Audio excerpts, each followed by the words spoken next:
I'm pressing on the upward way. New heights I'm gaining every day. Still praying as I onward bound. Lord, plant my feet on higher ground. Lord, lift me up, let me stand. My faith on heaven's stable, higher and I have found. Lord, plant my feet on higher ground. My heart has known his time to say, where doubts arise, and dash dismay. Though some may dwell where these are bound, my prayer, my aim is higher ground. Lord, lift me up and let me stand. My faith on heaven's stable plane, higher plane than I have found. Lord, plant my feet on higher ground. I want to scale the utmost high and catch a gleam of glory bright. But still I'll pray till heaven found. Lord, lead me on to higher ground. Lord, lift me up and let me stand. My faith on heaven's table stand. Higher plane than I have found. Lord, plant my feet on higher ground.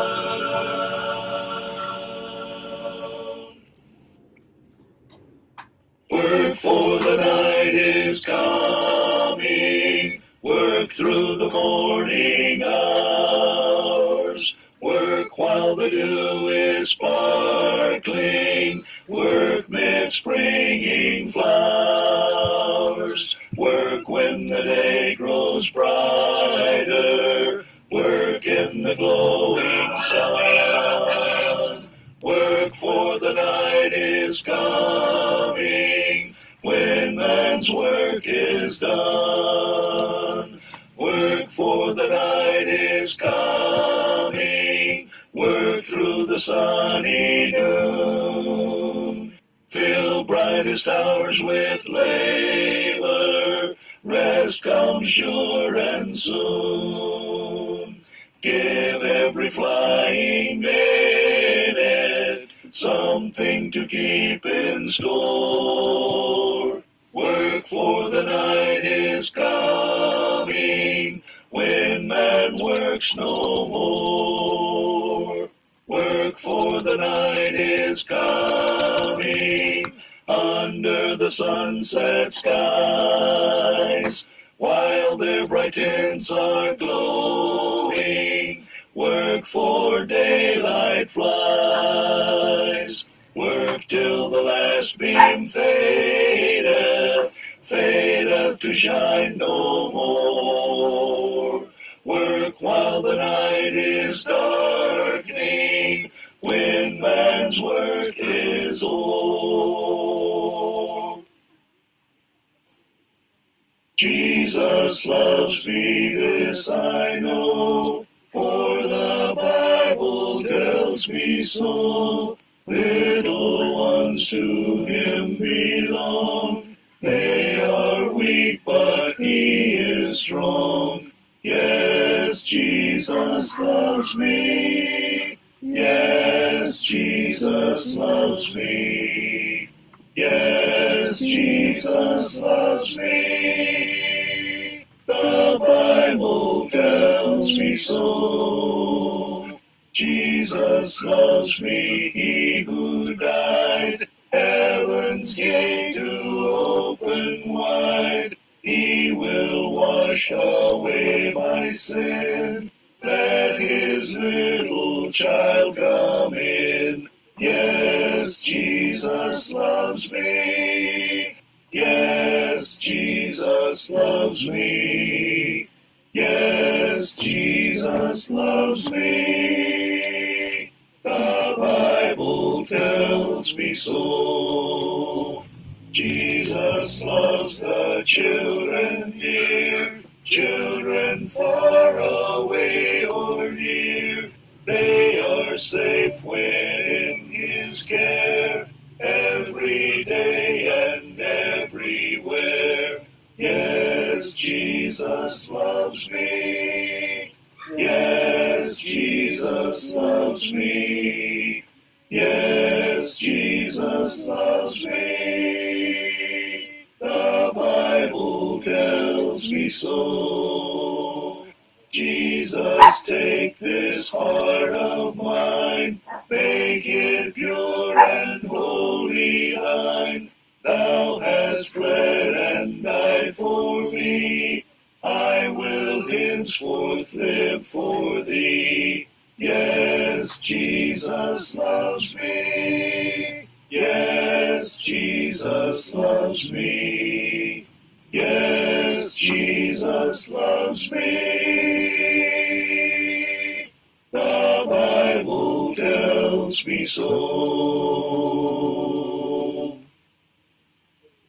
Magandang gabi mga kapatid.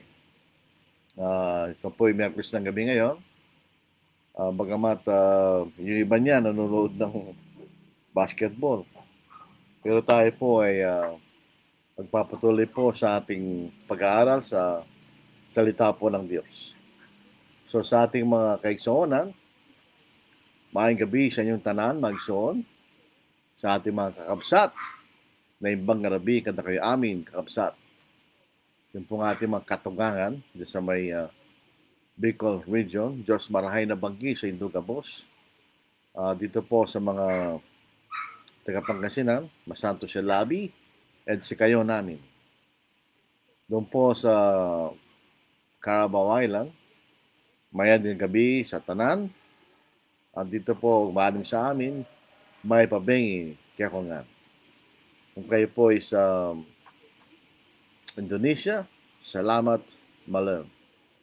So ating pong pag-aaralan po ngayon, ito pong serye natin na pinag-aaralan po sa mga conversions sa aklat po ng mga gawa. Natapos na po natin yung Acts chapter 2. Natapos na rin po natin yung mga Samaritans nung sila po ay naging mga Kristiyano. At sa gabing ito, yung pangalawang bahagi ng Acts chapter 8. Ito po yung conversion of the eunuch. O kaya sa lumang Tagalog po ay bating. Hindi na po natin ginagamit yun. Yung sa bagong saling Tagalog, eunuko.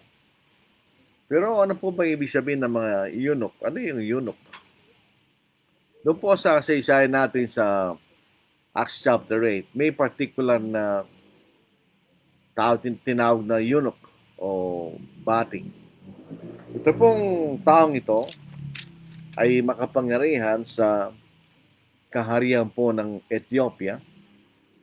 Tulad po ng ating mababasa sa aklat po ng mga gawa, Acts chapter 8, dito sa verse 27. Ano po? Basahin natin. Bago natin basahin sa English, o yes, Tagalog na lang. Ito po ang ating mababasa.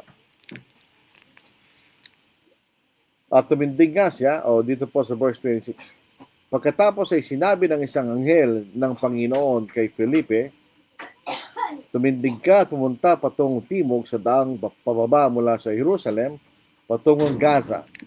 Kung ano po yung nababalitaan natin ngayon sa balita ng nakarang taon, yung Gaza, ito rin po itong lugar na ito na po. Ito isang ilang sa daan. At tumindig nga siya, tumalis, may isang lalaking taga-Ethiopia, isang eunuko o isang bating, at tagapamahala ni Candace na reyna ng mga Ethiopia. Siya namamahala ng buong kayamanan ng reyna.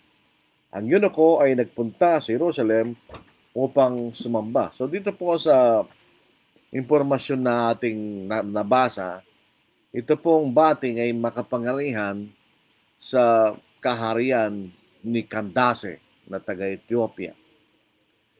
At siya po isang treasurer na po.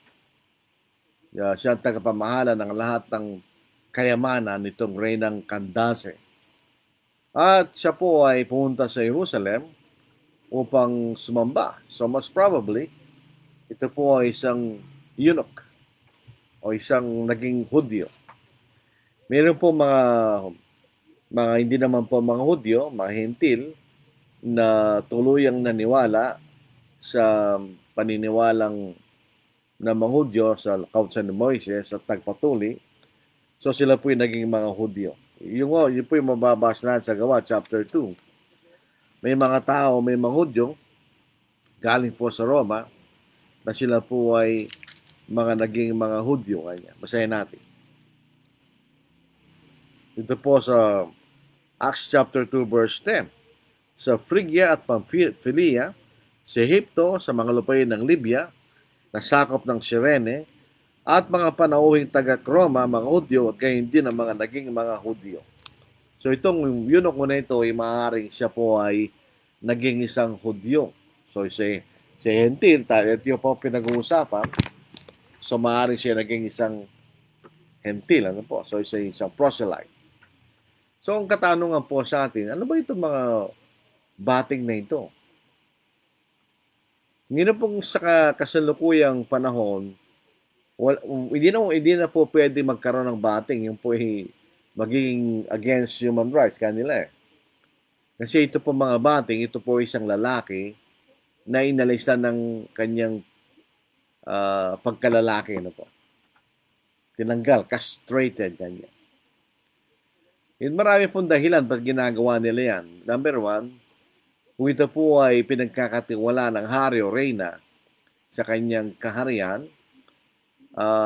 ginagawa po nila yan para number one, yung hari, kung marami po siyang asawa, o tinatawag natin na harem, hindi po matutukso yung lalaking pinagkatiwalaan ng hari na sipingan niya yung mga asawa ng mga hari. So, siya po ay kinakastrate o inaalisan po ng kanyang hari na po.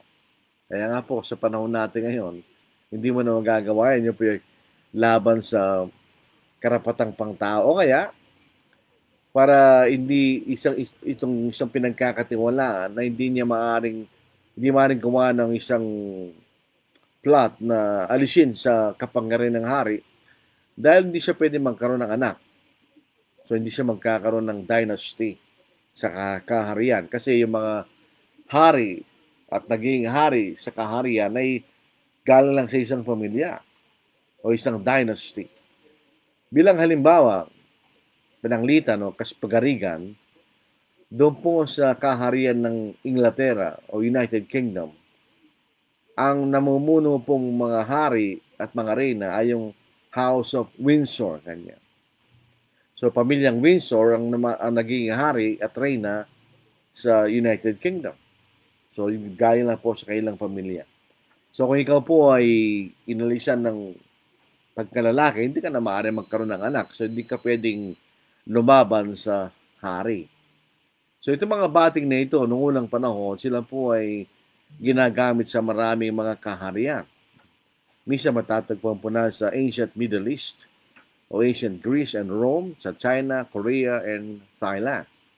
So yun po ito, ibig sabihin, ito yung malawakang kagawian noong unang panahon. Ngayon po, wala na po, hindi na pwede yan kasi magiging laban po sa human rights, hindi po pwede yan. Ikaw po ay ididimanda na kung gagawin natin yan. Ano po? Pero noong unang panahon, ginagawa po nila ito sa sinabi nating kadahilanan. Ano po? Tumingin po tayo dito sa kapanahon po ni Esther. Meron siya yung hari ay meron mga eunuch. On the 7th day, dito po sa Ezra, chapter 1 verse 10, tapos lundag po tayo sa chapter 14, ganyan. On the 7th day, when the heart of the king was merry with wine, he commanded Mehuman, Bishta, Harbona, Bigtha, Abagtha, Zethar, and Carcas, 7 eunuchs who served in the presence of King Ahasuerus. Sa verse 14, so Esther's maids and eunuchs came and told her, and the queen was deeply distressed. Then she sent garments to clothe Mordecai and take his sackcloth away from him, but he would not accept them. So dito mayroon tayong mababanggit na yung hari ay meron siyang mga eunuchs at binanggit pa yung pangalan. At si Esther din ay may mga eunuch. So ito po ay pinatutunayan sa atin na ito isang malawakang ginagawa ng mga unang panahon.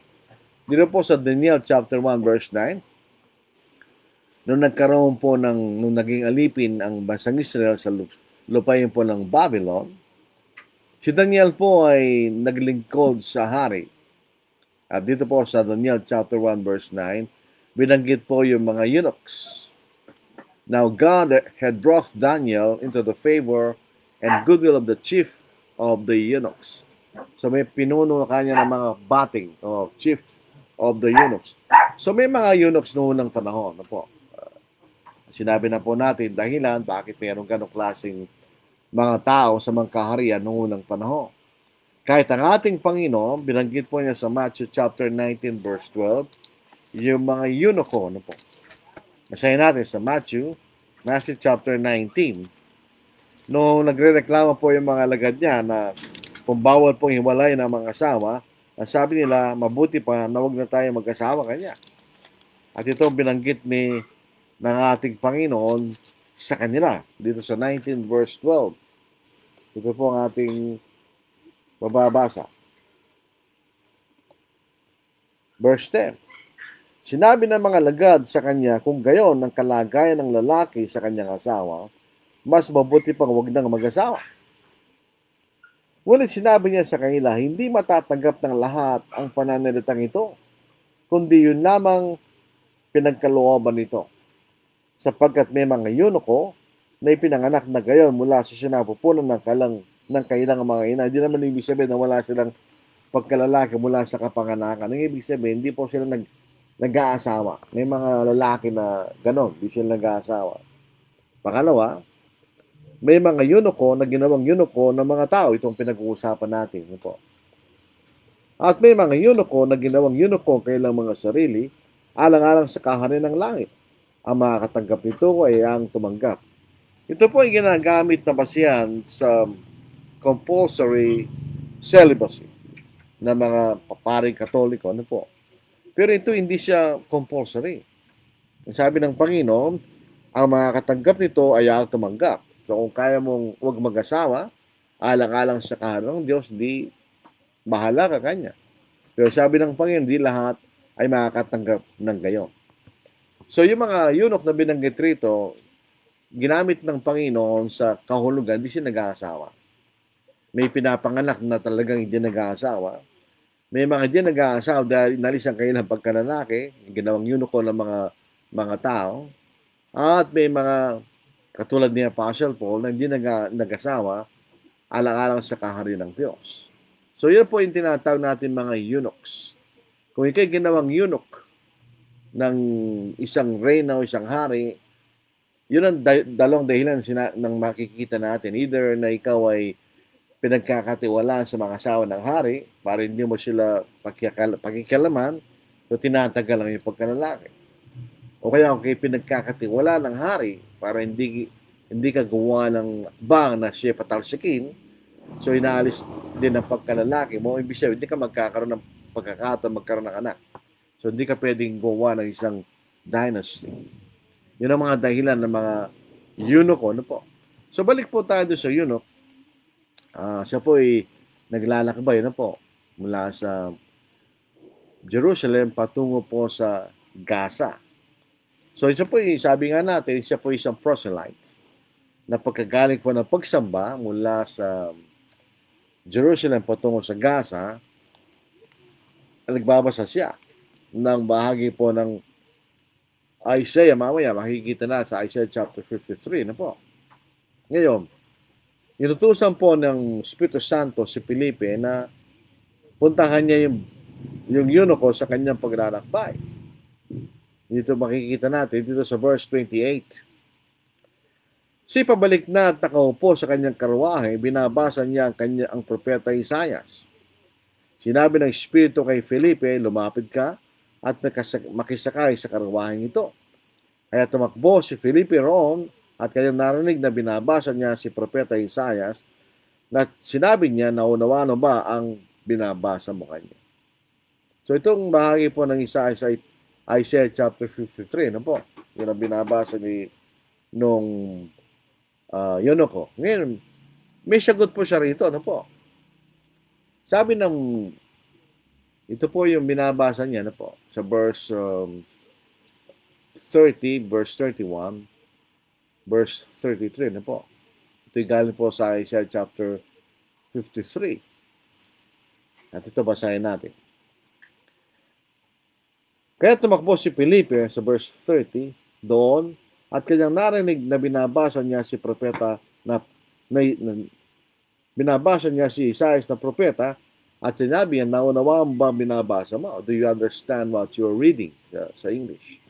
At ang sagot po ng Yonoko, sumagot naman ito, paano nga ba malibang may tumulong sa akin? At kanyang inanyaan si Felipe na makyat at maupong kasama niya. Ang bahagi ng kasulatan na binabasa niya ito, tulad sa mga tupa na dinila sa katayan, at isang korder na binili, at isang korder na hindi umiimik sa harap ng kanyang manggugupit. Gayon din hindi binubuka ang kanyang bibig.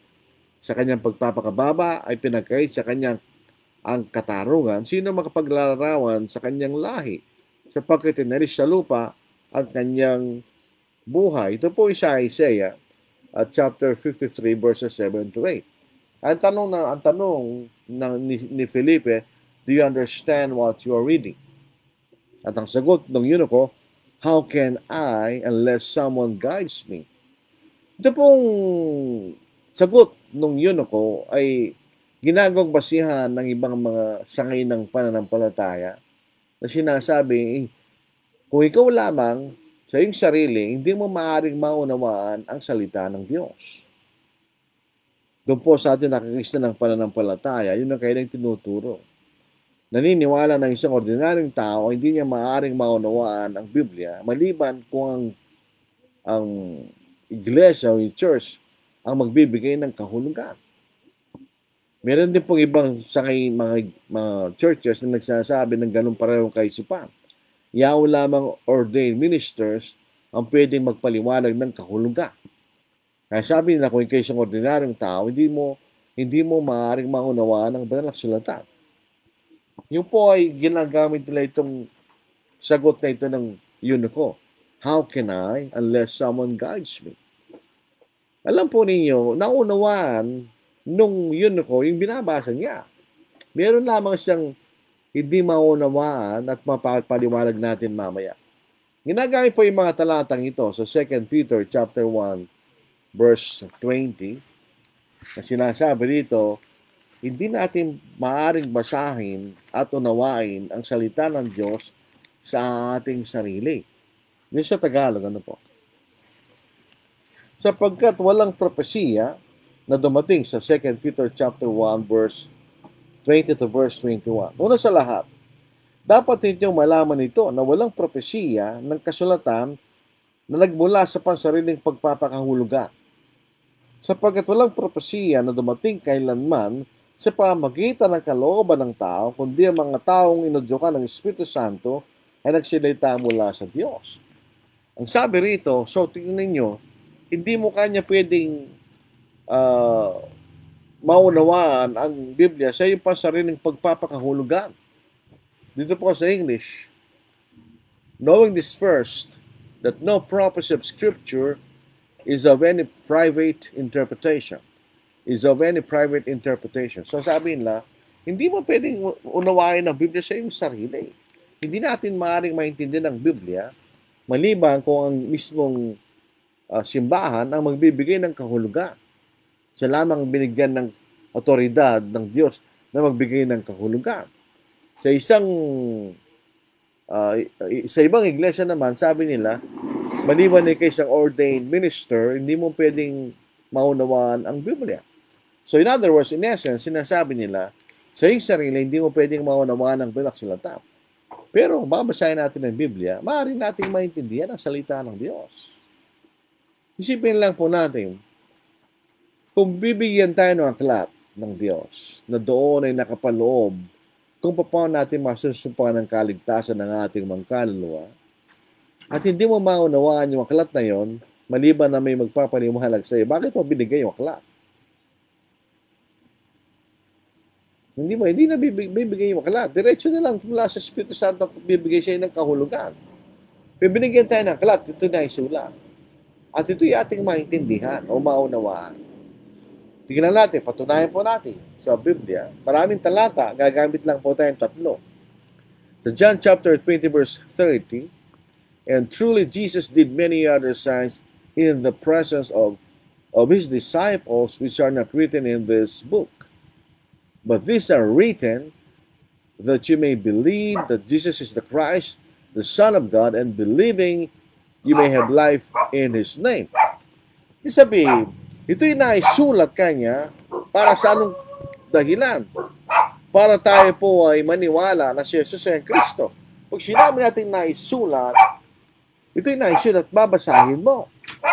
So pag binasa mo ito, maunawaan mo at ikay maniniwala na si Jesus ay anak ng Diyos at ikay maliligtas. Sa Tagalog, gawa si Jesus ng marami pang ibang mga tanda sa harapan ng kanyang mga lagad na hindi na isulat sa aklat na ito. So marami pang miracles na ginawa ang Panginoon, hindi na isulat. Siguro kung ito'y duplicated lang, paulit-ulit lang, kaya hindi na naisulat. Pero anong dahilan ba't itong mga naisulat ay naisulat? Ngunit ang mga ito'y sinulat upang kay sumampalataya na si Jesus ang Kristo, ang anak ng Diyos, at sa pagsasampalataya magkaroon kayo ng buhay sa kanyang pangalan. Kung ating babasyan ay sinulat, na doon sa sinulat tayo pwedeng sumampalataya, in other words, pwede siyang maintindihan. Pwede mo siyang maunawaan. Otherwise, bakit pa ito sinulat kung di mo rin maunawaan? Di ba? Dito po sa Ephesians chapter 5, verse 17, ito po'y utos ng Diyos sa pamamagitan ni Apostle Paul. Inuutosan tayo ng Diyos na unawain natin ang kalooban ng Panginoon. Ito po isang utos. At hindi tayo inuutosan ng Panginoon ng isang utos na hindi natin magagawa. Eh bakit ka pa utosan hindi mo magagawa? Sa Ephesians chapter 5, verse 17, mao ang atong mabasa. Kaya huwag tayo maging mga hangal o sa lumang salin mga mangmang kanya. Kung di unawaan ninyo kung ano ang kalooban ng Panginoon, di utos sa mga tao, sa mga tagay-peso. Unawain ninyo kanya. Bakit ka utusan ng Panginoon na unawain mo ang kanyang aklat kung di natin siya maintindihan? Ito rin po sa Ephesians chapter 3, verse 1, verse 4, ibig sabihin si Apostle Paul, meron na siyang naisulat sa kanila na katulad nito kanya. Na kung inyong babasahin, dating babasahin niya yun, dahil dito, akong si Pablo ay bilanggo ng Kristo Jesus alang-alang sa inyong mga hentil. Kung tunay na inyong narinig ang pagkakatiwala ng biyaya ng Diyos na binigay sa akin para sa inyo, na sa pamagitan ng pahayag ay pinaalam sa akin ang hiwaga, gaya ng nauna kong isinulat sa ilang mga salita. Sa inyong pagbasa, tingnan niya, sa inyong pagbasa, sila mismong babasa, sa inyong pagbasa ay maunawaan ninyo ang aking pagkaunawa sa hiwaga ni Kristo. Sa inyong pagbasa ay maunawaan ninyo. So, maliwanag po yan. Ang salbanal sulatan ay maaari nating maunawaan sa ating sariling pag-aaral. So, ito pong mga binasa natin ay inaalis po ang kaisipan na hindi mo maaaring maunawaan ang salita ng Diyos sa iyong sarili. Pwede natin maunawaan. Meron din pong kaisipan yung mga Baptist na yung mga pinili ng Diyos na maliligtas. Ito po yung personal predestination na tinuturo na yung ang Diyos ay pumili na siya ng mga taong maliligtas ng bilang at pangalan ng Diyos na maaaring magbago. So itong mga piniling ito ng Diyos para sila maligtas, kinakailangan silang sapihan ng Espiritu Santo upang magkaroon sila ng kakayahan sa sumampalataya. So, di ginagamit din po nilang talatang ito. Paano ka maunawaan malibang may tumulong sa akin, ang tutulong Espiritu Santo kanila para sa mga kapanampalataya. Ang sinabi nila, ito po yung tinatawag lang irresistible grace. Hindi mo na pwedeng labanan ang biyaya na galing sa Espiritu Santo upang maunawaan mo at sumampalataya sa salita ng Diyos. Mali, hindi mo rin po totoo yan. Pwede natin labanan ang Espiritu Santo. Sabi na, irresistible grace. You cannot resist the Holy Spirit. Yes, you can resist the Holy Spirit. Marami pong talata, gagamit lang tayo ng isa. Sa Acts chapter 7, verse 51, you stiff-necked and uncircumcised in heart and ears, you always resist the Holy Spirit as your fathers did, so do you. Yung mga minunuang Hudyo, nilalaban ng Espiritu Santo. Kahit yung kailang yung mga Hudyo sa panahon ni Esteban, ng ating Panginoon, nilalaban ng Espiritu Santo. So, hindi po totoo na hindi natin maaaring maunawaan ang salita. Pwede natin siyang maunawaan. Ito yung naisulat upang tayo sumampalataya. Pag binasa natin, ay tayo sasampalataya sa ating Panginoon at magkaroon tayo ng kaligtasan. So, balik po tayo sa tanong, sa anong dahilan o kahulugan na yung eunuch ay hindi niya naintindihan binabasa niya? Naunawaan niya yung binasa niya, maliban lang sa isang bagay. Hindi niya maunawaan kung kanino ito matutupad. Yun lang. Nabasa niya yung talata, alam niya na ito'y matutupad. Ang tanong lang niya, kanino ito'y matutupad? Ganyan. Yun lang hindi niya maintindihan. Kaya kung tayo po ay maingat na magbabasa, makikita natin yung tanong niya. Ang tanong niya, paano kung walang matuturo sa akin? Sa paanong paraan? Gusto niyang malaman kung kanino natupad itong bagay na inihula ni Isaias sa Isaiah chapter 53 verses 7 to 8. Dito po sa verse 34 ng Acts chapter 8. So the eunuch answered Philip and said, I ask you, si Philip, of whom does the prophet say this? Of himself or of some other man? Yan hindi niya maintindihan. Dito pong sinasabi ito ni Isaias ay patungkol sa kanyang sarili o sa ibang tao kanya. Yun ang hindi niya maintindihan. Pero naunawaan niya, binasa niya. Ito isang bagay na mangyayari sa panginaharap. Ang hindi niya maunawaan, kanino ito patungkol? Kay Propeta Isaias ba? O sa ibang tao niya? Yun ang hindi niya maintindihan. Tayo maintindihan natin yan kahit wala si Philip. Bakit? Sapagkat ang bagong tipan ay ang katuparan ng mga hula tungkol sa ating Panginoon. Kaya tayo po, pwede natin maunawaan si Isaiah, si Jeremiah, at sino mang propeta sa Old Testament dahil alam na natin ang katuparan ng mga hulang yon o mga propesiyang yon. Dahil meron na tayong bagong tipan. Nang dumating ang Panginoon, ang layo niya hindi pang sirayan ng kautusan, kundi pang ito'y tuparin kanya. Kaya nga, alam natin, itong mga hulang ito sa Old Testament, natupad lahat yan. They were all fulfilled.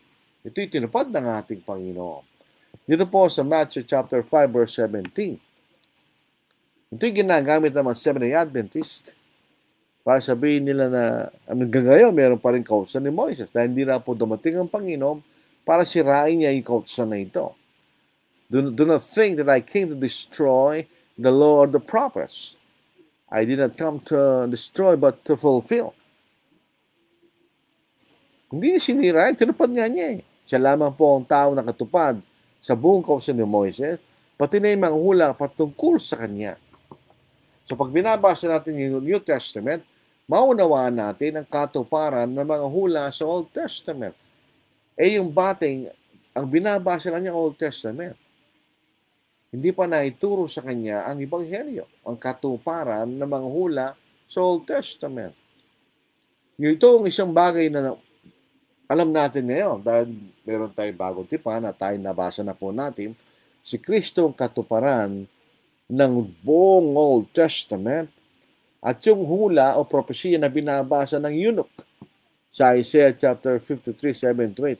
Ito ang mga talatang ito ay natupad sa ating Panginoon. This was fulfilled in Christ. Tingnan niyo, ang ating Panginoon, ito po ay inilalaraw bilang isang tupa, ay isang batang tupa, ang lamb. So John chapter 1 verse 29. The next day, John saw Jesus coming toward him and said, Behold, the Lamb of God who takes away the sin of the world. So siya'y lamb na nag-aalis ng kasalanan lang sa libutan. So yung ating Passover, kung maalala sa Old Testament, on the 14th day of the first month, meron silang Passover meal. Kinukuha nilang isang baka o isang kambing na walang kapintasan. At ito'y kanilang pinapatay bilang kailang hain sa Passover. Yun is Old Testament. Pero sa Bagong Tipan, ang ating Passover ay ang ating Panginoon. So siya po yung lamb, Passover lamb, na nag-aalis ng ating mga pagkakasala. Yung layunin po ng Passover, pamalampasan ng anghel ng kamatayan, ang mga bahay ng mga Hudyo at hindi mamamatay kailang mga panganay. Lahat ng panganay sa Egypto, mga panganay sa mga pamilya, panganay sa mga hayop, namatay lahat yun. Pero sa bansang Israel, hindi. Dahil pinintahan nila yung mga doorpost nila. Ano po? At pag nakita yun ng anghel na kamatayan, lalampasan sila. Kaya Passover. Ganyan. Ang si Kristo po ating bagong Passover. So tayo malalampasan sa harap ng pukom ng kaparusahan po ng ating kasalanan. Dito po sa 1 Corinthians chapter 5 verse 7, Therefore purge the old leaven, that you may be a new lump, since you truly are unleavened, for indeed Christ our Passover was sacrificed for us. Meron po, siya po yung ating Passover lamb na inihain para sa atin upang tayo po ilampasan ng kaparusahan na inihanda sa uling araw o the judgment day. So kaya po ito'y natupad sa ating Panginoon. Alam na natin yan kasi nabasa natin ang Bagong Tipan. Ngayon din po tayo makikita dito po sa kasaysayan na ito na kinakailangan siyang mabautismo upang siya maligtas. Kung ang pangangailangan lang po ay sumampalataya ka, hindi na siya kailangan mabautismohan. Pero naintindihan niya na kailangan siyang mabautismohan. Kaya nga tinanong niya sabi rito, sa verse 36, Now as they went down the road, they came to some water, and the eunuch said, See, here is water, what hinders me from being baptized? Ano lakad lang ang pakimabautismohan? Yung katanungan na yon ay nagpapakilala sa atin na mahalaga yung bautismo. Kaya gusto ng bating na siya'y mabautismo doon sa oras na yon. May mga denomination po na hindi ganoon. Nag-schedule sila ng baptism mula sa Biblia. Dahil kung ang baptism mahalaga, kailangan mabaptism kagad. Di ba? Ito po isang example ng necessary inference. Kung tatanungin natin, meron ba tayong mababasang letra por letra na tinuro ni Felipe sa bating ang tungkol sa bautismo? Wala. May mga kapatid palagi, saan yung mababasang word for word? Hindi naman palaging gano'n. Kasi may yung necessary inference, hindi po word for word yan. Wala kang mababasa eh. Pero bakit ito? Ang necessary inference ay base po sa conclusion natin na base sa mga bagay na alam natin. Ano yun? Ang isang bagay na hindi mo alam, ay hindi mo malalaman, maliban tinuro sa'yo, alam natin yun. Sa lahat ng pagkakataon, ang isang bagay na hindi mo dating alam, ay malalaman mo lang pag itinuro sa'yo. So, ang katanungan dito, paano nalaman ng bating ang tungkol sa bautismo? Yamang wala naman tayong mababasa na itinuro ni Felipe doon sa bating. Yan ang necessary inference.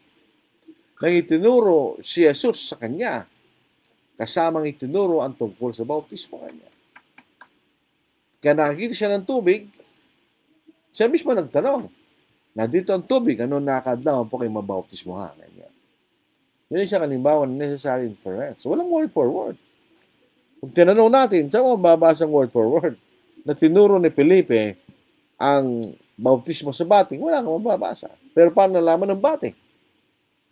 Dahil tinuro ni Felipe, bagamat di nasulat. Yan ang necessary inference. Manawain po natin mga kapatid kasi pag sinabing saan yung word for word na mababasa mo, hindi mo maintindihan ang paraan ng komunikasyon ng Diyos sa atin. Minsan ginagamit naman natin yan sa araw-araw na araw-araw natin pamumuhay yung necessary inference. May mga bagay na automatic natin ginagawa, ay di sabihin sa atin. Dahil yun na naiintindihan mo. So, gaano kalaki yung tubig? Ito po yung mahalaga. Ito po ay, yung tubig, gaano karaming tubig? Yung tubig ay marami na kayang lumusong yung si Philip at yung Bating. So, may malaking tubig yun. At least pwedeng lumusong yung dalawa. Jadi sila lumusong, di ba? Actually, kapwa lumusong. Sa verse 38, so he commanded the chariot to stand still, and both Philip and the eunuch went down into the water, and he baptized him. Silang dalawa lumusong sa tubig. So, ang tunay na bautismo ay nangangailangan ng maraming tubig. Hindi pwede yung, paano sila lulusong pareho sa tubig na natagpuan nila kung hindi ito sapat na sila pareho ay lumusong. Nung nagbabautismo si John the Baptist, siya nagbabautismo sa isang particular na lugar, sa isang dahilan. Yun po sa John chapter 3, verse 23. Now John was also baptizing in Aenon, near Salim, because there was much water there. And they came and were baptized. Bakit siya nagbabautismo sa Aenon? Dahil maraming tubig doon. So, ang pagbabautismo ay nangangailangan ng maraming tubig. Yung maraming tubig, kasi lulusong ka eh. Ang bautismo po, sa katotohanan, ito ay paglulubog. Hindi po ito pangwiwisik o pagbubuhos ng tubig. Kung ang bautismo po ay pagwiwisik lamang o pagbubuhos ng tubig, hindi na sila kailangang makakita ng tubig upang bautismo ni Philip yung Bating. So, pinaglalakbay mula sa Jerusalem pauwi sa Ethiopia, malayo po yun. At ang inilalakbayan nung Bating o yung Eunuko o yung Bating ay isang ilang na lugar, walang tao. So, kayo naglalakbay sa malayong lakbayin, kinakailangan may bagong tubig at may bagong pagkain. So, kung ang kailangan lamang sa bautismo, wisik, pwede nang wisikan ni Felipe yung Bating kahit nandun sila sa karuwahe. Pero bakit napunta sa kaisipan ng Bating nung nakasumpong sila ng tubig? Ayun, again, that's necessary inference. Dito po, yung pong lugar na nilalakbayan ng Eunuko, yung Bating ay isang ilang na lugar. Walang nakatira. Sa verse 26, ito po yung ilang. This is desert, sabi sa English. Sa Tagalog, ito yung ilang na lugar kanya. Walang nakatira. Pag sinabi natin ilang na lugar, ganito, ay, umuwi na tayo. Bakit? Ilang na lugar ito, walang nakatira. Katakot, tama. Kung wala ubusan ka ng tubig sa ilang na lugar, hindi namatay ka. So may baon sa tubig. Ito pong lugar na ito ay, ang ibig sabihin na itong desert ay uninhabited place. O ilang, walang nakatira. Ito po ay ginagamit din po. Basahin natin sa Mateo. Not necessarily desierto katulad sa Sahara Desert. Hindi, ito ay ilang na lugar. Walang nakatira. Hindi katulad sa Pilipinas, halos wala na pong ilang na lugar sa atin. Maraming tao sa atin eh. Pero itong lugar na ito ay ilang na lugar. Walang nakatira. Dito sa Matthew 14 verse 13, nang manig ito ni Jesus, umalis siya roon na sakay ng isang bangka tungo sa isang ilang na lugar na wala siyang kasama. Nang mabalitaan ito ng maraming tao, naglakad silang sumunod sa kanya mula sa mga bayan. Pagdating niya sa pampang, nakita niya ang napakaraming tao, nahabag siya sa kanila, tinagaling niya ang mga may sakit sa kanila. Pero siya pumunta sa isang ilang na lugar kanya. At ang pangalawang paggamit dito sa Acts 8 verse 26, yung ating binabasa. Ang tunay na bautismo, yung tao lumalapit sa tubig. Kaya kailangan kang ilusong eh. Kailangan kang ilubog. So, ikaw lalapit sa tubig. They went into the water, kanya. Yung Philip at yung Bating, silang lumapit sa tubig. Pero kung sprinkling or pouring, ang bautismo, ang tubig ang lumalapit sa iyo. So, baliktad po yun. Lahat ng binautismo sa Biblia, silang lumalapit sa tubig. Hindi ang tubig ang lumalapit sa iyo. Kung ikay bibiskan lang at bubungusan, ay ang tubig ang lalapit sa iyo. Pero sa Biblia, ikaw ang lalapit sa tubig.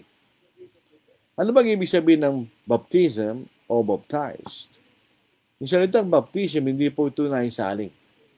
Nailipat lamang po sa wikang Grego patungo sa wikang English at patungo sa wikang Tagalog. Bautismo sa Tagalog, baptism sa English, baptisma sa Grego.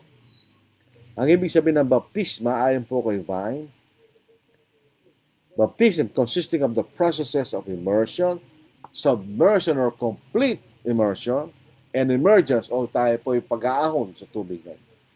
From bapto to dip. Ang pinanggalingan pong root word ng baptisma ay bapto, meaning to dip.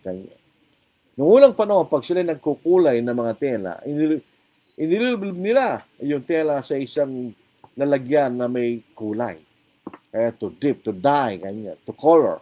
Dahil nilulublob nila. So, ang baptismo po ay paglulublob o paglulubog. Ang salitang baptized ay galing po sa salitang Grego baptizo, nang ibig sabihin to immerse. So, yung baptismo po ay paglulubog. So, hindi po pangwiwisik at hindi rin po pagbubuhos. So, ang katanungan po natin, anong ginawa ng batik? Anong ginawa ng batik, mga kapatid? Verse 36 hanggang verse 38. Now, as they went down the road, naglalakbay sila eh. They came to some water, and the eunuch said, "See, here is water. What hinders me from being baptized?" Then Philip said, "If you believe with all your heart, you may." Isang bagay po na makikita natin. Ang binabautismohan ay may kakayahang sumampalataya at magpahayag sa kanyang bibig ng kanyang pananampalataya. Kaya itong talatang ito ay nag-aalis ng karapatan na bautismo natin yung sanggol. Kasi yung sanggol, hindi pa siya pwedeng sumampalataya at hindi rin siya pwedeng magpahayag ng kanyang pananampalataya. Ang katanungan, what hinders me from being baptized? Ano nakakahadlang upang kayo mabautismohan? Ganyan. Kung kayo mananampalataya, maaari. So, kung hindi ka mananampalataya, hindi ka sasampalataya, hindi ka babautismohan. So, paano natin babautismohan yung sanggol? O yung maliliit na bata na wala pang kakayahang sumampalataya, yung sanggol. At least, kung minsan bata, pwede siya magsalita, pero wala siya kakayahang sumampalataya. Noong pong Saturday, March 15, pumunta kami sa Aduas, Balawang, Panikitan, Tarlac. At meron 12, actually, may higit 12, 15 yan eh, na gusto magpabautismo. Pero sila bata. Ang kailang edad, may 8 taon, hanggang sa, meron namang may edad, na may anak na nga isa eh. Pero yung mga 10, 11, 12, hanggang 16, tinanong muna namin sila. Ikaw ba, bakit mo gusto mabautismohan? Alam mo na ba yung kasalanan? Tapos, pinagsalita namin, tinanong namin kung sila sumasampalataya sa ating Panginoon bilang anak ng Diyos tagapagligtas. Yung po mga hindi nakasagot ng tama, hindi namin binautismohan. Wala pang edad ang sinasabi kung anong edad ka babautismo sa Biblia. Wala pong sinasabi. Pero by necessary inference, kapag kay may sapat ng kakayahang malaman mo kung anong kasalanan, at meron ka rin kakayahang sumampalataya at sabihin mo ang iyong pananampalataya sa iyong bibig, ito ka pala maaaring bautismohan. So ito po kahit wala, ito lang ang babasahin natin, inaalis po rito yung practice po natin na nakagisnan na binibinyagan yung bata. Wala po yung sa banal na kasulatan. May katanungan po, anong ginawa ng batik na mababasa natin word for word? Say, sumampalataya, ipinahayag niya kanyang pananampalataya sa kanyang bibig. I believe that Jesus Christ is the Son of God. Din sabi niya, ako siya na sampalataya na si Jesus, yung anak ng Diyos. Si Jesus Christ yung anak ng Diyos. So, siya na bautismohan. So tayo magtatanong ngayon, pero sabay nagsisi. Wala rin tayo mababasang word for word na siya nagsisi. Pero nagsisi siya. Bakit? By necessary inference. Dahil ang pagsisisi ay isang requirement para ikay maligtas. Noong po sa Acts 2:38, basahin natin. Sa Gawa, chapter 2, verse 38. Ito ang ating mababasa. Itong mga taong ito, tinanong nila kay Pedro at mga apostol, mga kapatid, anong gagawin namin?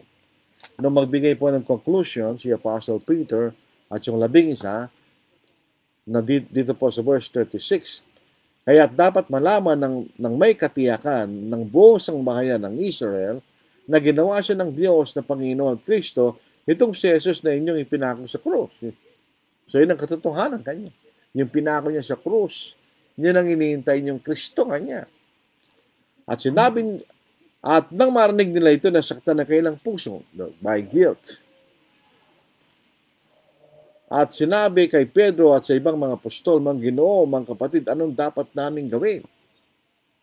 At sinabi siya kanila, Pedro, magsisi kayo at magpabautismo ang bawat sa inyo sa pangalan sa Kristo upang mapatawad ang inyong mga kasalanan at tatanggapin niyo ang kaloob ng Espiritu Santo. Wala rin tayong mababasa sa Pentecost na sila'y sumampalataya. Pero bakit nasasabi pa sila'y sumampalataya? Bakit? Dahil kinakailangan mo sumampalataya para kayo maligtas. So tingnan po niyo ang essence ng necessary inference. Di ba?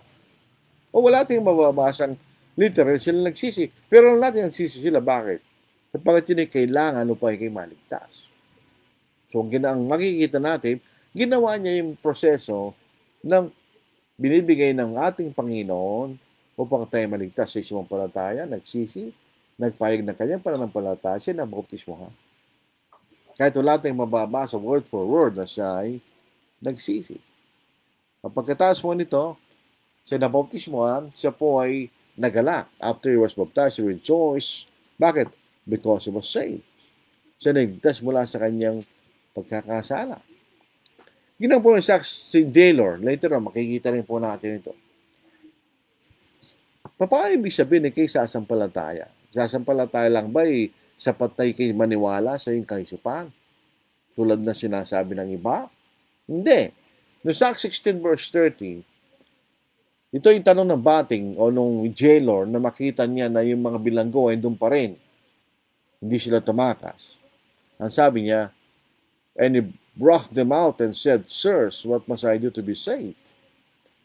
So they said, si Pablo and Silas, believe on the Lord Jesus Christ and you will be saved, you and your household. Then they spoke the word of the Lord to him and to all who were in his house. And it took them the same hour of the night and washed their stripes, and immediately he and all his family were baptized. Then when he had brought them into his house, he set food before them, and he rejoiced, having believed in God with all his household. Kailan siya talagang sumampalataya? Naipakita niya sumampalataya? No, sila'y nabautismohan. So, hindi ka lang sumasampalataya sa isip. Kaya kayo sumampalataya, kayo susunod. Kaya nga sila nabautismohan dahil sila sumampalataya. So, hindi pwedeng tayo po ay maniwala lang sa kaisipan, we are saved by faith alone. Hindi po natin mababasa yung video. Gusto natin maligtas, kinakailangan tayo sumampalataya, kinakailangan tayo magsisi, kailangan natin ipahayag ang ating pananampalataya sa ating bibig na si Jesus, Jesus Christ, yung anak ng Diyos, at kailangan tayo mailubog sa tubig sa pangalan ng ating Panginoon para siya papatawad ng ating mga kasalanan. Yun ang proseso ng kaligtasan. Hindi natin mababasa sa bawat case of conversion sa aklat na magawa. Pero pag pinagsama-sama natin lahat ng halimbawa, makikita natin ang proseso ng kaligtasan. Pagkatapos po nito si Felipe, inagaw ng Espiritu Santo at siya naglakbay. Dito natin makikita na ang Israel ay maliit na bansa lang. Mas malaking bansa natin sa Israel. For instance, ang distansya from Manila to Lawag ay 400 kilometers. Ganon din po sa Tuguegarao. Ang distansya ng Pasay to Tacloban City ay 1,000 kilometers. Pero ang Israel, maliit lang po sa isang bansa. So po, sa verse 40, but Philip was found at Azotus, And passing through, he preached in all the cities till he came to Caesarea. Alam po nyo ang distansya po ng Caesarea hanggang mula sa Azotus ay mahigit 200 kilometro lang. Mapakalapit lang po noon. 240.7 kilometers from Azotus to Caesarea Philippi. Ganun lang kalapit lang po yan. So, ang sabi dito, pakarating sa Caesarea, doon natin siya muling mababasa sa Aklat ng Manggawa. Sa Acts chapter 21 verse 8 and 9, on the next day, we were Paul's companions, departed and came to Caesarea and entered the house of Philip, the evangelist, was one of the 7 and stayed with him. Now this man had 4 virgin daughters who prophesied. So doon nakarating si Philip sa Caesarea Philippi. So ito po ang kasaysayan ng bat. Marami tayong natutunan dito. Marami tayong natutunan. Number 1, tungkol po sa ang bautismo hindi usik o buhos. Na ang bautismo kailangan sumumpalatay para sa ibig. Na ito'y mahalaga para sa ating kaligtasan. Maraming necessary prayers dito. Nasabing itunuro sa kanya si Jesus. Ang ibig sabihin, tinuro ni Philip na si Jesus ang patuparan ng hula na binabasa ng eunuch at itunuro niya ang Ebanghelyo at itunuro niya tungkol sa bautismo. Dito natin malalaman, hindi pa laging word for word. Pagka gano'n ang requirement, okay lang, may mga word for word, mababasa natin, siyempre. Pwede lahat ng pagkakataon sa mga pinaniniwalaan natin ay meron word for word kasi meron necessary inference. Hindi word for word yun. Yun is yung konklusyon. So yun ang naiisip mo pag nabasa mo yung talata, base sa mga bagay na alam mo na, yun ang necessary inference. Hindi lahat ng inference necessary. Ang necessary inference, hindi mo siya maiwasang isipin na gano'n. Balik tayo dun at mula sa kasulatang ito, itinuro ni Felipe sa eunuch, si Kristo Jesus. Ano yung necessary conclusion doon nung sabihin niya, narito tubig. Ano nakaadlang upang kayo mabaptismuhan? Yung necessary inference, hindi mo maiwasang isipin. Tinuro ni Felipe sa bati yung bautismo. Otherwise, paano niya malalaman? Ngayon, ganito naman ang inference na hindi necessary. Nakita mo isang kapatid na lumalabas mula sa isang lugar na hindi siya dapat nandoon. Ay, ako, nagkasala si kapatid, pumasok sa doon, kamo. Hindi mo pwede sabihin niya, baka lang meron, tanong lang siya sa loob, tapos labas na siya. That's an inference, but not necessary.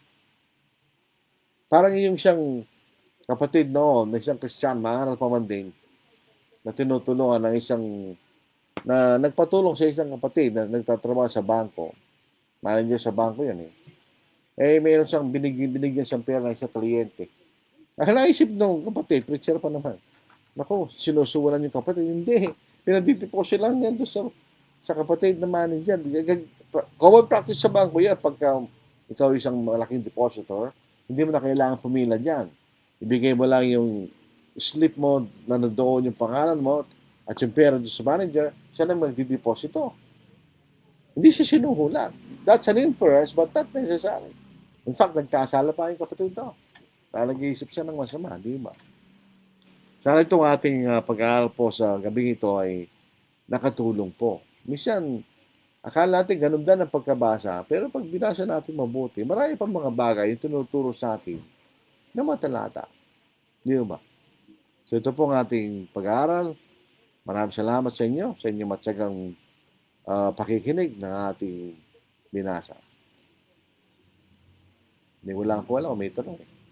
Baka wala lang pong tanong. Bumabati lang po yung mga nag-comment po rito. Pero ganun po man, basahin po natin.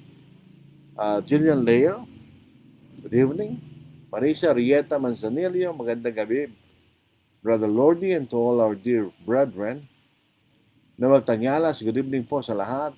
Carlos Anoling, maayong gabi, Brad. Maayong gabi, Pud. Ibanez Salson Yorsani, maganda at mapayapang gabi po sa inyo, kapatid na Lordy, sa mga kapatid kay Kristo. Magandang gabi rin. Leonito Torreliza, na iba gabi, kadakayan, kakabsat. Ang ibig sabihin niya, magandang gabi sa inyo lahat mga kapatid. Magandang gabi rin. Kastamat, sabi ng mga Ilocano, Kastamat Kenka. Ganun din sa'yo. Ray Marqueles, good evening, brother. Good evening din. Earl Gabriel Pos, good evening din. Oljan Ocampo, good evening po. Good evening din. Ito po yung taga Dubai. Maureen Hipolito, good evening po, Lolo Lordy. Makikinig si Mauro, ha? Good evening, Mauro. Liaka Colis, good evening, Brother Lordy, sa lahat ng kapatiran, watching from Telabastagan, Pampanga. God bless. Good evening din. Nita Villamin, good evening po, Brother Lordy, and to all listeners. Ronald Molina, good evening po sa lahat. Rafael Ortiz, magandang gabi po. John Baptist, good evening.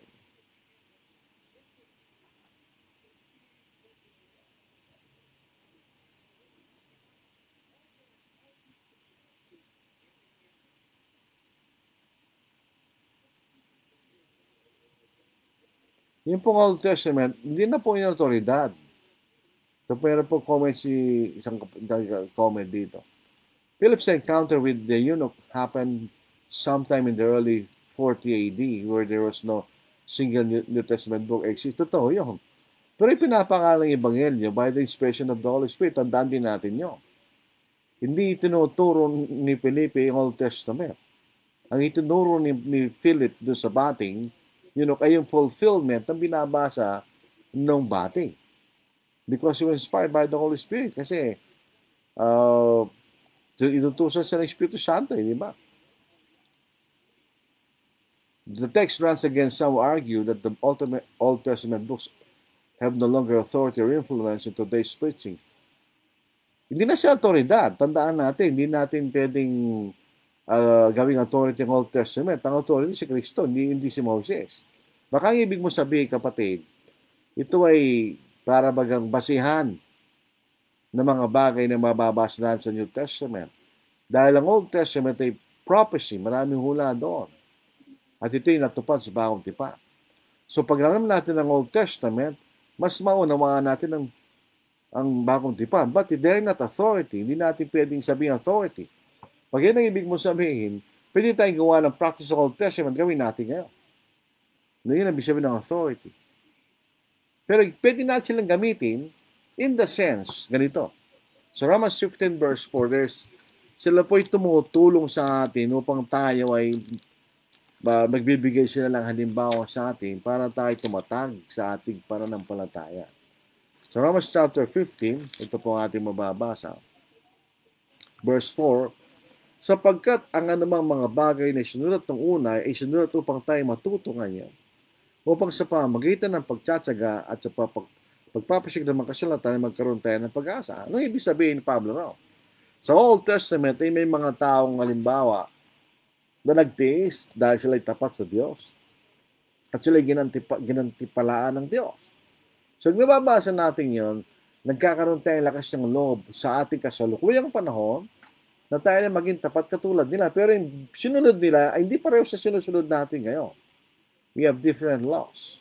Ang Old Testament law ay iba sa New Testament law. Magkaiba yun. Wala tayo sa ilan ng Old Testament. Tayo nasa ilan ng Bagong Tipan. So, hindi po actually exactly accurate na sabihin Old Testament books have no longer authority or influence. Old Testament books, we can learn from them. Pero hindi natin sila pwedeng sundin. Kasi pag sinabi ng authority, yun ay magiging basyan para sundin mo ang mga bagay na ito. Yun ang authority. Yun ang ibig sabihin ng authority, mga kapatid. Huwag natin gamitin yung authority. Wala naman sinasabi sa Bagong Tipan na yung mga sulat sa Old Testament authority. Sila yung halimbawa sa atin. Para kung ano yung katuparan, katapatan ng mga tao sa Old Testament, ay sila ginantimpalaan ng Diyos. Ang ating katapatan din ngayon at pagtitiis ay gagantimpalaan din tayo ng Diyos. Pwede na nga hulog na gagawin natin, ginawa nila doon. Hindi tayo pwede mag-ikapo. Hindi tayo pwede mag-ayon ng mga hayop. Pag sinabi natin authority, yun ang gagawin mo. Kaya hindi pa exact yun. Mabuti basahin mo lang ang Biblia mo. Para kay instead na mag-explain tayo ng ganyan, basahin lang natin ang Biblia natin. Diba? Inspired by the Holy Spirit, yung binasabi mo, hindi inspired by the Holy Spirit yan eh. Dito sa Romans 15 verse 1, yung sinasabi sa atin eh. Sapagkat ang mga bagay na isinunod ng una Old Testament, ay sinulat para tayo matuto. Yan ang ibig sabihin noon. Pero hindi natin susundin. Dahil ibang utos sa Old Testament, ibang utos sa Bagong Tipan. Alisin mo yung authority, maganda pa. Ito po ay magsisilbing halimbawa sa atin. Yung spirito ng pagsunod at spirito ng pagiging sawayin at pasaway, makikita mo sa Old Testament. Yan lang kahalagahan niya. At saka ito'y katuparan. Makikita natin ang katuparan ng mga ulat sa Old Testament ay matatugon sa Bagong Tipan. Diba, pag-aaralan mo nga Isaiah, marami kang matututunan doon. Makikita mo ng Diyos ay mapapahinood sa mga bansang Israel until sa point na sila sumamba sa mga Diyos-Diyosan, kaya pinarusahan sila ng Diyos naging alipin sa Babylon. Pero dahil meron pa rin plano ang Diyos na sa pamagitan ng Israel ay manggagaling ang Panginoon, hindi lubos siya ng galit niya. So nakabalik yung ilan sa Israel. Yun, matututo tayo doon sa paanong paraan. Pag tayo suwain at pasama, mapaparusahan tayo ng Diyos. Hindi sa parehong paraan, pero sa impyerno. Yun ang sinasabi dito na matututo tayo kanya. Hindi as a source of authority. Pagka ganun po ang ating pangungusap, lalaban yan kay Pablo. Basahin natin. Sa 1 Corinthians chapter 9. Ito ang ating mababasa. Ano po niya mga kapatid? Alam ko kung alam natin kung ang accurate yung statement kasi compare sa Biblia. Sa 1 Corinthians chapter 9, si Pablo, kung saan siya pumupunta, siya nakikiayon sa mga lugar, mga kaugali ng mga tao kung saan siya napunta. Hindi niya ginagawa yung kasamaan ng mga tao na doon, kundi mga bagay na hindi naman masama. For the purpose na magkaroon siya ng influence sa mga tao yun sa mga pangalan sa kanila. Basahin natin sa 9 verse 19. Ano po? Sumusunod. Sapagkat bagaman malaya ako sa lahat ng mga tao, ay nagpapaalipin ako sa lahat upang higit na marami ang aking mahikaya. Sa mga Hudyo, ako'y nagiging gaya ng isang Hudyo upang mahikayat ko mga Hudyo. Sa mga nasilan ng kautusan, ako'y naging gaya ng isang nasilan ng kautusan. Bagamat ako'y wala silan ng kautusan upang aking mahikayat ang mga nasilan ng kautusan.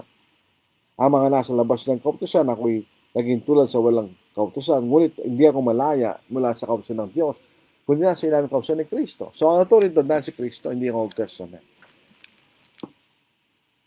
Marisa Lieta Manzanilla, maraming salamat din, Brad. Maraming salamat sa mga comments at mga pagbati ninyo.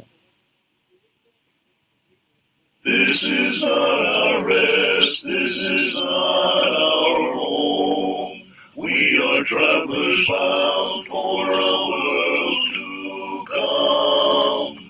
Comes full soon the end of life's little day, and our place found empty before we fly away. Oh, it won't be long till we reach our home, where no death invades, where no trouble comes, where we'll sigh no more, neath the loads we bear, be with Christ forever in the home up there. To the home up there oft we turn our eyes, when some joy departs, when a dear one dies. Then we vision here of a city fair, where we'll in the partings in the home up there. Oh, it won't be long till we reach our home, where no death invades, where no trouble comes, where we'll sigh no more, neath the loads we bear, be with Christ forever in the home up there. precious home up there which the Lord prepares for the one whose name in his book appears. How our fond hearts yearn for the Lord's return. When we'll be together in the home up there. Oh, it won't be long till we reach our home, where no death invades, where no trouble comes, where we'll sigh no more, neath the loads we bear, be with Christ forever in the home up there.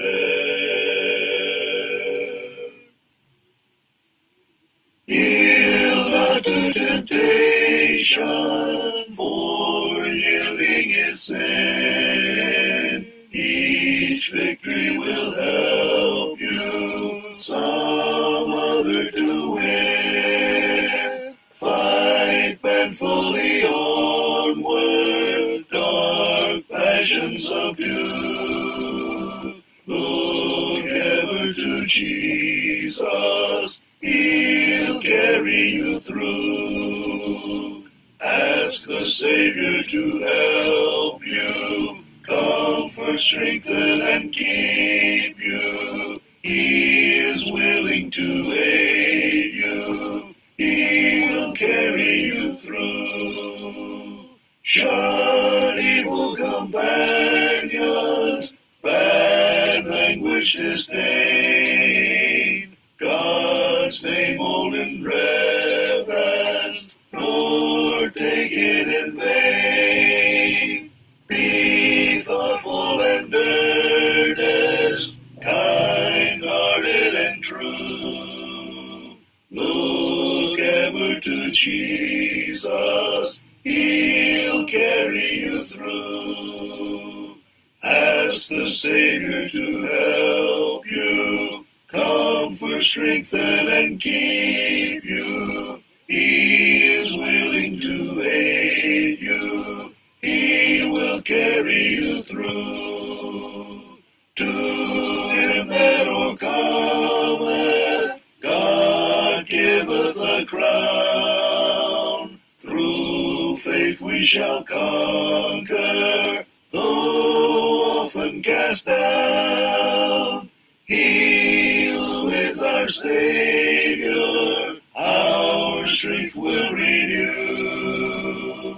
Look ever to Jesus, He'll carry you through. Ask the Savior to help you, comfort, strengthen, and keep you. He is willing to aid you. He will carry you through. The fight is on, the trumpet sound is ringing out, the cry to arms is heard afar and near. The Lord of hosts is marching on to victory, the triumph of the right will soon appear.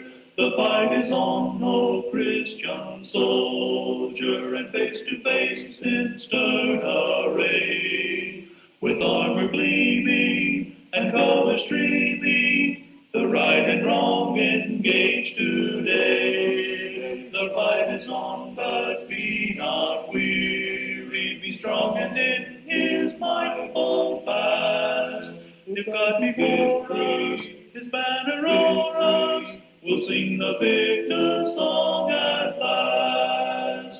The fight is on, around ye soldiers brave and true, Jehovah leads, and victory will assure. Go up, go on, the armor God has given you, and in His strength unto the end endure.